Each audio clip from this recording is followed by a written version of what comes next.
Morning everyone. Start करते हैं हम क्लास 6 का अपना चैप्टर अलजेब्रा। चैप्टर 11th है जिसकी तीन एक्सरसाइज हम कर चुके हैं। आज करेंगे फोर्थ एक्सरसाइज। तो 11.4 एक्सरसाइज हमारी स्टार्ट होती है। फर्स्ट क्वेश्चन है इसमें, आंसर द फॉलोइंग क्वेश्चंस। कुछ क्वेश्चंस दे रखे हैं, उनके हमें आंसर देने हैं, बट उससे पहले इसमें कुछ लिखा है। क्वेश्चन नंबर फर्स्ट का ए पार्ट देखिएगा। एक्सरसाइज 11.4 फर्स्ट क्वेश्चन ए पार्ट। फर्स्ट क्वेश्चन के ए पार्ट में क्या है? Take Sarita's present age to be y year. Sarita की जो प्रेजेंट एज है, present age of Sarita, age of Sarita, Sarita की प्रेजेंट एज कितनी है? इक्वल टू वाई ईयर्स है, वाई ईयर्स ये लिखा है। ठीक है, अब पूछा है, अब इसके पहले पार्ट में पूछा है, ये था ए। इसके पहले पार्ट में पूछा है क्वेश्चन क्या? What will be her age 5 years from now. From now मतलब अब से 5 साल बाद, यानी कि after 5 year, after 5 years what is age of Sarita, ये पूछा है। तो एज ऑफ सरिता कितनी हो जाएगी भाई? अभी जो एज है 5 साल बाद क्या होगी? उसमें 5 प्लस हो जाएगा, है ना? तो अभी कितनी है? वाई। 5 साल बाद क्या होगी? इसमें 5 प्लस कर देंगे हम, तो वाई प्लस 5 ईयर्स ये हो जाएगा। इसी के सेकंड पार्ट में पूछा है, what was her age 3 years back. Back मतलब पहले, यानी कि बिफोर 3 years, बिफोर 3 years 3 साल पहले उसकी एज कितनी थी, ये पूछा है। तो बिफोर 3 year एज ऑफ सरिता कितनी बनेगी भाई? 3 साल पहले, 3 साल पहले सबकी एज में यही होता है कि 3 कम होता है। तो 3 साल पहले इसकी एज भी क्या थी? जो अब है उससे 3 कम। अभी क्या है? वाई। तो y से क्या करेंगे? 3 कम कर देंगे, तो y माइनस 3 ईयर्स हो जाएगी। 3 साल पहले जो एज है वो 3 माइनस हो जाएगा। आगे इसमें पूछा है तीसरे पार्ट में, तीसरे पार्ट में क्या पूछा इसने? Sarita's grandfather is 6 time her age. उसके दादाजी उससे 6 गुना ज्यादा है। टाइम्स का मतलब गुना।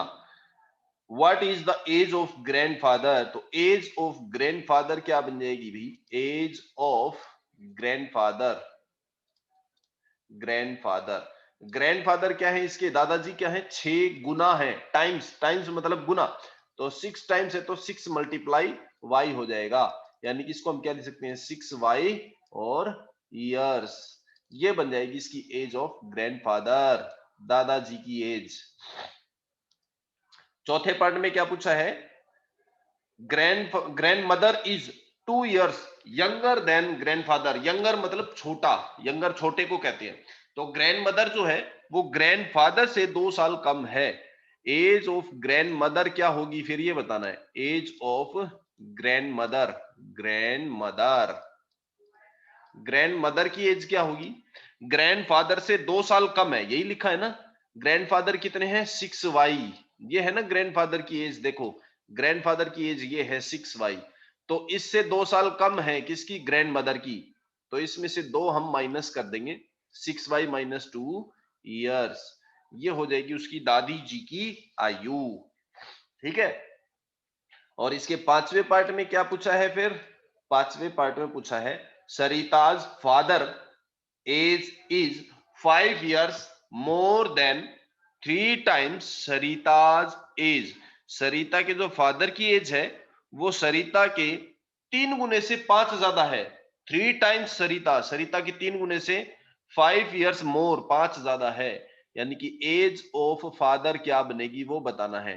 तो एज ऑफ फादर, फादर की कितनी है? सरिता की एज के 3 गुने से। सरिता की एज कितनी है? यहां ध्यान से देखेंगे, सरिता की एज है वाई, ये है सरिता की एज, है ना। तो इसके 3 गुने से वाई का 3 गुना क्या होगा? 3y, और उससे कितनी ज्यादा है? 5 years ज्यादा है। तो प्लस करेंगे 5, ज्यादा है तो प्लस, कम है तो माइनस। तो 3y में 5 प्लस करेंगे। सरिता की एज के 3 गुने से, सरिता की एज थी y, तो y का 3 गुना यानी कि 3y, 3y में प्लस करेंगे 5, तो इतनी एज हो जाएगी उसके फादर की। ये पूछा गया था फर्स्ट क्वेश्चन के ए के 5वें पार्ट में। अभी करते हैं इसी का बी, फर्स्ट क्वेश्चन का ही बी देखिएगा क्या है। क्वेश्चन फर्स्ट का बी पार्ट, बी पार्ट में पूछा गया है the length of rectangular hole is 4 metre less than 3 times the breadth. एक रेक्टेंगल की शेप में, आयत की शेप में एक होल रूम है जिसकी लेंथ जो है वो उसके ब्रेथ के 3 गुने से 4 ज्यादा है, 4 कम, 3 गुने से 4 कम है। What is the length if the breadth is b metre. Breadth दे रखी है, ब्रेथ इन्होंने दे रखी है, कितनी है, breadth of rectangular hole, rectangular hole, hole की ब्रेथ कितनी है, बी मीटर। होल की ब्रेथ इन्होंने लिखी है बी मीटर है, तो इसकी लेंथ कितनी होगी, length of rectangular hole, rectangular यानी कि आयत की शेप में, आयताकार जो होल रूम है उसकी लेंथ कितनी होगी। क्वेश्चन में लिखा है the length of hole is 4 metre less, 4 metre कम है, किससे, 3 टाइम्स ऑफ ब्रेथ, ब्रेथ के 3 गुने से। ब्रेथ है बी तो इसका 3 गुना कितना होगा, 3b, और इससे 4 कम है यानी कि माइनस हो जाएगा 4, ये हो जाएगी इसकी लेंथ। बस यही पूछा था, इसकी लेंथ क्या होगी, तो ये हो जाएगा इसका क्वेश्चन।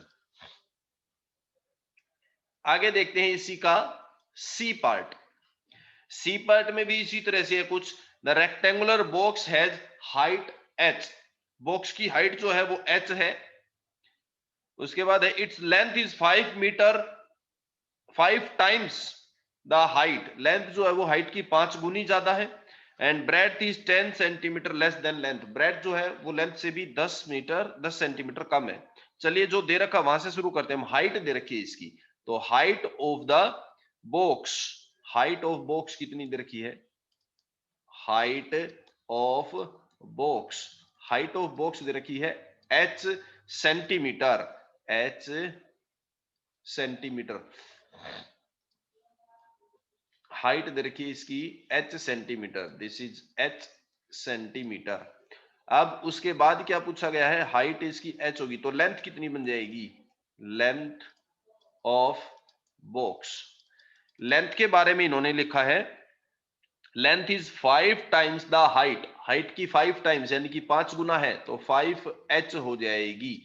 और उसके बाद ब्रेथ, ब्रेथ ऑफ बॉक्स कितनी हो जाएगी, ब्रेथ ऑफ बॉक्स, बॉक्स की ब्रेथ के बारे में इन्होंने क्या लिखा है, आगे लिखा है बॉक्स की ब्रेथ जो है वो 10 सेंटीमीटर लेस है देन द लेंथ, लेंथ से 10 कम है, लेंथ कितनी है 5h, इससे 10 सेंटीमीटर लेस करेंगे यानी कि माइनस करेंगे तो 5h माइनस 10 सेंटीमीटर, ये बन जाएगी इसकी ब्रेथ। बस यही तीनों चीजें निकालनी थी, तो ये हमारा इसका फर्स्ट क्वेश्चन का सी पार्ट कंप्लीट होता है। आगे चलते हैं इसी के डी पार्ट की तरफ, 11.4 फर्स्ट क्वेश्चन का डी पार्ट। डी पार्ट में क्या है, Meena, Beena and Leena are climbing the steps to hill top. Meena, Beena और लीना एक पहाड़ी के ऊपर चढ़ते हैं, सीढ़ियां चढ़ते हैं। Meena is at the step S, Meena जो है वो एस सीढ़ी के ऊपर, एस का मतलब कुछ भी हो सकता है, 5वीं सीढ़ी पे, 10वीं, 20वीं, किसी भी सीढ़ी पे।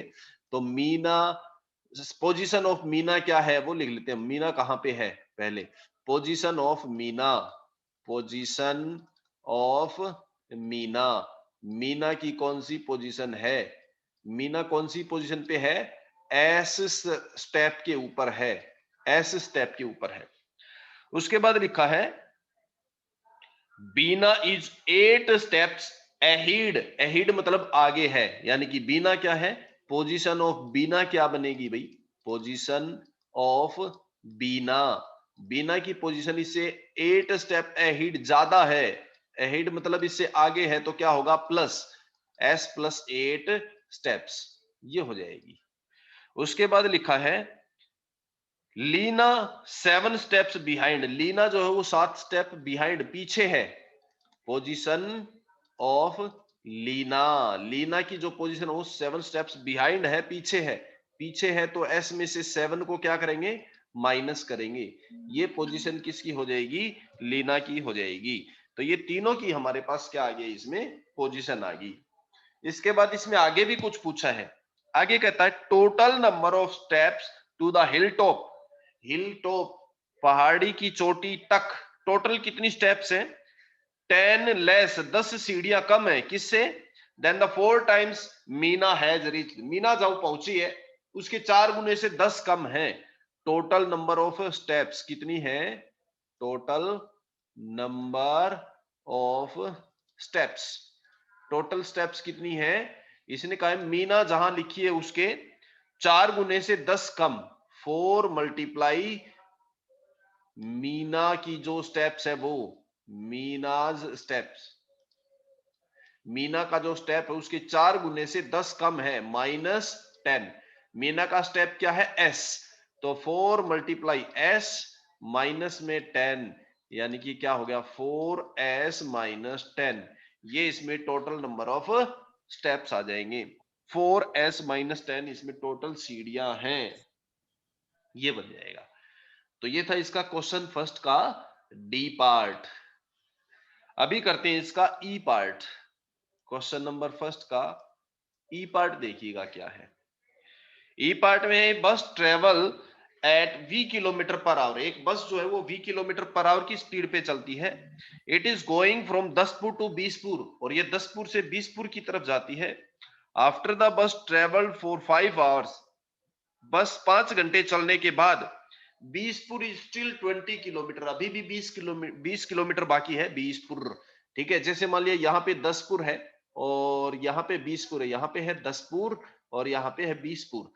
यहां से जो बस है वो 5 घंटे तक चलती है, मान लिया 5 घंटे में वो यहां पहुंच गई, उसके बाद भी 20 किलोमीटर बाकी रहता है। टोटल डिस्टेंस क्या होगी, दोनों को प्लस करेंगे।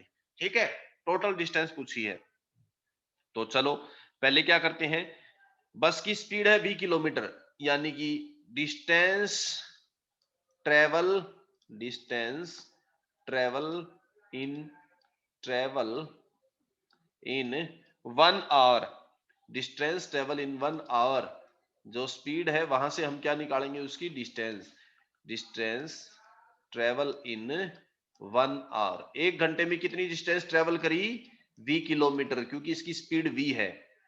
और टोटल बस चली कितनी देर है, 5 घंटे तक, तो डिस्टेंस ट्रेवल इन 5 आवर्स, 5 घंटे में कितनी डिस्टेंस हो जाएगी, 5 मल्टीप्लाई v, 5 घंटे में इतनी डिस्टेंस ट्रेवल करी है। ठीक है, यानी कि 5 घंटे तक यहां से लेकर यहां तक बस चली है, ये हो गई कितनी 5v, और ये कितनी किलोमीटर है, 20 किलोमीटर। रिमेनिंग डिस्टेंस कितनी है इसकी, रिमेनिंग डिस्टेंस, रिमेनिंग डिस्टेंस, बाकी कितनी बच गई डिस्टेंस, 20 किलोमीटर और बची है, 20 किलोमीटर, और ये थी 5v किलोमीटर। तो टोटल डिस्टेंस कितनी आ गई भाई, टोटल डिस्टेंस कहां से कहां तक, from Daspur to Bispur, from Daspur to Bispur, Daspur से बीसपुर की टोटल डिस्टेंस कितनी हो जाएगी, जो उसने चल ली वो और जो बाकी है वो, कितनी चली 5v, और प्लस में बाकी कितनी है 20, तो 5v प्लस 20 किलोमीटर, ये हो जाएगी इसकी टोटल डिस्टेंस। तो ये है इसका फर्स्ट क्वेश्चन का ई पार्ट। तो एक्सरसाइज 11.4 का फर्स्ट क्वेश्चन हमारा यहां कंप्लीट होता है। इसके बाद हम चलेंगे अगले क्वेश्चन की तरफ, क्वेश्चन नंबर सेकंड की तरफ। क्वेश्चन नंबर सेकंड देखते हैं हम, question second, exercise 11.4 second question ए पार्ट। क्वेश्चन करने से पहले पढ़ते हैं इसमें क्या लिखा है। ये कहता है change the following statement using expressions into statement. Expression की हेल्प से इस स्टेटमेंट को हमने क्या करना है, ऑर्डिनरी स्टेटमेंट में बदलना है। ऑर्डिनरी स्टेटमेंट क्या बनेगी ये बताना है।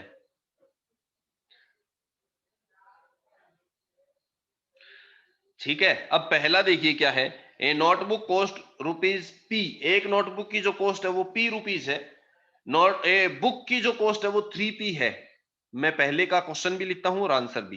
पहला आपका कॉस्ट, ए नोटबुक कॉस्ट, ए नोटबुक कॉस्ट रुपीज कितनी है, पी। आगे लिखा है ए बुक कॉस्ट, ए बुक कॉस्ट रुपीज कितनी है, बुक की कॉस्ट कितनी है, 3p, book cost rupees 3p।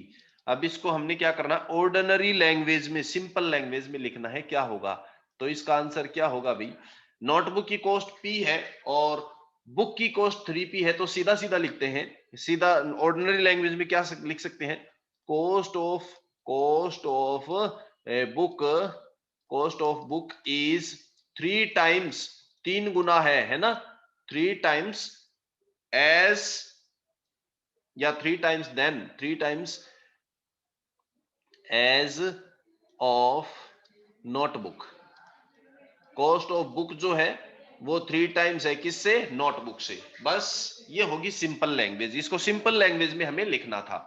ठीक है, इसी तरह इसका बी पार्ट, बी पार्ट की मैं अब सीधा आंसर लिखूंगा, स्टेटमेंट आप खुद लिख लेंगे। बी पार्ट की स्टेटमेंट है, Tony puts Q marble on the table and he has 8 Q marble in the box. Tony ने क्यू मार्बल कहां रखे, टेबल पे, और उसके पास 8 क्यू मार्बल बॉक्स में है। तो क्या हो जाएगी इसकी statement, Tony has marbles, marbles, Tony के पास मार्बल हैं कितने, 8 times in the box, 8 times, Tony has 8 times marble लिख लो, चलो इसको थोड़ा सा बदल लेते हैं, Tony has 8 times marble in the box as that of on the table, ये लिख लो, Tony has marbles in the box 8 times, marbles in the box 8 times as of on the table, 8 times कहां है उसके पास, in the box, and Tony has marble in the box 8 times as of on the table, table के ऊपर जितने हैं उससे 8 गुना ज्यादा उसके पास कहां है, बॉक्स के अंदर है। बस ये बताना था। इसी तरह इसका सी पार्ट देखिएगा। अब सी पार्ट, सी पार्ट में क्या है, और class has n student, school has 20 n student. तो इसका आंसर बिल्कुल इजी सा हो जाएगा, स्कूल हैज स्टूडेंट्स, स्कूल में स्टूडेंट्स हैं कितने, 20 times, 20 times as that of, as that of our class, हमारी क्लास से 20 टाइम्स ज्यादा है स्कूल में स्टूडेंट। बस बन गया सिंपल स्टेटमेंट इसकी। डी पार्ट में देखिएगा क्या है, Jaggu Z years old, Jaggu Z साल का है, हर uncle, his uncle is 4 Z years old, उसका अंकल जो है वो 4 जेड इयर्स की उसकी एज है, और आंटी जो है वो 4 जेड -3 एज की है। तो क्या हो जाएगा सिंपल लैंग्वेज में, इसको अगर लिखेंगे तो क्या हो जाएगा, age of Jaggu's uncle, age of Jaggu's uncle, Jaggu's uncle, Jaggu के जो अंकल की एज है वो कितनी है, uncle is 4 times, 4 times, 4 times as that of, as that of Jaggu, है ना। जग्गू के अंकल की जो एज है वो जग्गू से 4 टाइम्स है, एंड, और आंटी की एज कितनी है, and age of aunt, and age of aunt, उसकी आंटी की age of aunt age, aunt की एज कितनी है, कितनी है, अंकल से 3 इयर्स कम है, 3 years less than uncle, 3 years less than uncle, less than uncle, ये हो जाएगी। आंटी की जो एज है वो अंकल से 3 साल कम है, बस ये बन गया, ऐसे लिखना था इसको। इसी तरह ई का है, in an arrangement of dots there are rows, each row contain 5 dot, तो क्या हो जाएगा, total number of dot is 5 times of the number of row, ये बन जाएगा बस। ठीक है, ये आप अपने आप लिख लेना। अभी मैं कराता हूं इसका next question, question number third question देखिएगा। थर्ड क्वेश्चन ए पार्ट क्या पूछा है, given Mannu's age is X year, Mannu की एज एक्स ईयर है, can you guess what X minus two में शो, अगर मन्नू की एज एक्स है तो एक्स माइनस टू किसको शो करेगा, age of Mannu is, age of Mannu age कितनी है, एक्स ईयर्स, देन अगर मन्नू की एज एक्स ईयर है तो एक्स माइनस टू किसको शो करेगा, x minus two shows, x minus two किसको शो करेगा भाई, एक्स मन्नू की एज है, एक्स माइनस टू क्या, इससे 2 साल कम, तो मन्नू से 2 साल कम कौन होगा, या तो उसका छोटा भाई या तो छोटी बहन, 2 साल कम है ना, कम है तो छोटा होगा, ये चीज ध्यान रखना जरूरी है। तो X minus two shows age of किसकी एज, यंगर, यंगर सिस्टर भी हो सकती है, ब्रदर भी हो सकता है, यंगर ब्रदर लिख लेते हैं अपन। इसी में आगे पूछा है, can you guess what x plus four में शो, एक्स प्लस फोर किसको शो करेगा, x plus four show, x क्या था, मन्नू, मन्नू से 4 साल ज्यादा कौन होगा, उसका बड़ा भाई या बड़ी बहन, है ना, age of elder, elder brother होगा, बड़ा भाई होगा, ज्यादा है ना एज, ज्यादा है तो बड़ा भाई होगा। ठीक है, उसके बाद आगे इसी में है 3x प्लस 7 किसकी एज को शो करेगा, 3x प्लस 7 शोज, ये किसको शो करेगा भाई, एज ऑफ, किसकी एज को शो करेगा, मन्नू अगर x है 3 गुने से 7 ज्यादा, जब मल्टीपल होती है ना एज, 3 गुनी 4 गुनी ऐसे होती है, तो उसके एज किसकी शो की जाती है, अंकल आंटी दादा दादी मम्मी पापा उनकी एज मिलती है, तो 3 गुने से 7 ज्यादा है तो किसकी एज होनी चाहिए भाई, हम अंदाजे से कह सकते हो उसके अंकल की हो सकती है, या आंटी की या मदर की या फादर की, ये दोनों इनमें से कुछ भी कह सकते हो, तो एज ऑफ अंकल को रिप्रेजेंट करेगा, ये कह सकते हैं हम इसको। ठीक है, किसको रिप्रेजेंट करेगा, एज ऑफ अंकल, या एज ऑफ आंटी भी लिख सकते हो आप, एज ऑफ मदर भी लिख सकते हो, फादर भी लिख सकते हो। ठीक है, तो ये था थर्ड क्वेश्चन का फर्स्ट पार्ट। अभी आगे करते हैं थर्ड का सेकंड पार्ट पे चलते हैं। Exercise 11.4 third question B part देखिएगा। बी पार्ट में क्या है, given Sara's age today, today age of Sara कितनी देर की है, today age of Sara, today age of Sara, Sara की एज कितनी है आज, इसने लिखा है वाई ईयर्स, वाई ईयर्स, आज जो सारा की एज है वो कितनी है, वाई ईयर्स है। तो ये कहता है think of her age in the future, future में उसकी एज क्या हो सकती है भाई, अभी वाई है तो कुछ सालों बाद उसकी एज क्या होगी, बाद, फ्यूचर में निकालना है तो एज में हमेशा क्या होगा, प्लस, तो वाई में कुछ भी प्लस कर दो, Y plus 2, Y plus 3, Y plus 7, Y plus 4, ऐसे कुछ भी एज कर सकते हो। ठीक है, और पास्ट में है तो पास्ट में मतलब अब से पहले उसकी एज कितनी थी, पहले कितनी एज थी, कम थी, और कम थी तो आप माइनस कर सकते हैं, तो y माइनस 1 या y माइनस 2 या y माइनस 3 ऐसे माइनस कर सकते हैं। इसी में आगे पूछा है व्हाट विल बी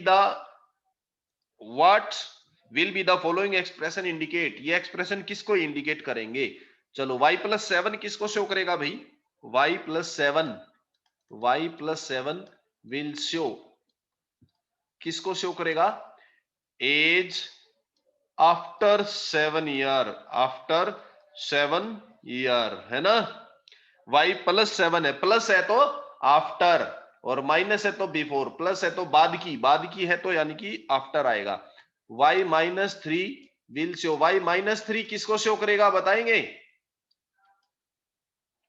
माइनस है तो पहले, पहले यानी कि बिफोर, बिफोर कितने साल पहले, 3 इयर्स, तो बिफोर 3 इयर्स हो जाएगा। ठीक है, इसी तरह अगले में प्लस है तो आफ्टर, माइनस है तो बिफोर, बस ये करना है। तो ये आपका थर्ड क्वेश्चन का बी पार्ट है। और इसके बाद इसका लास्ट क्वेश्चन है C part.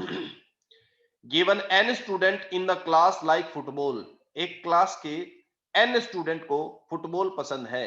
N students like football, N student ऐसे हैं जिनको फुटबॉल पसंद है। ठीक है, तो आगे पूछा है व्हाट में 2n शो, तो 2n किसको शो करेगा भाई, 2n किसको शो करेगा बताइए, 2n में शो किसको शो करेगा भाई, n स्टूडेंट फुटबॉल को शो करते हैं तो 2n किसी और गेम को होंगे, तो किसी भी और गेम का नाम लिख सकते हैं। 2n में शो स्टूडेंट्स लाइक, किसी और गेम का नाम लिख दो, क्रिकेट लिख दो या फिर कोई और गेम लिख सकते हैं। एंड इससे आगे है n/2, n/2 किसको शो करेगा, ये भी किसी और गेम का नाम लिख सकते हो। मे शो स्टूडेंट लाइक, ये किसको शो करेगा, किसी और गेम का नाम लिख दो, मान लो हमने लिख दिया चेस, चेस को पसंद करते हैं, बस इसी तरह से लिखना है। तो ये आपका सी पार्ट भी कंप्लीट होता है। तो यहां पे आपका क्वेश्चन थर्ड का सी पार्ट कंप्लीट होता है। तो आज के लिए हम इतना ही करते हैं, बाकी का नेक्स्ट क्लास में फिर से करेंगे। तब तक के लिए thank you very much and have a nice day, bye bye.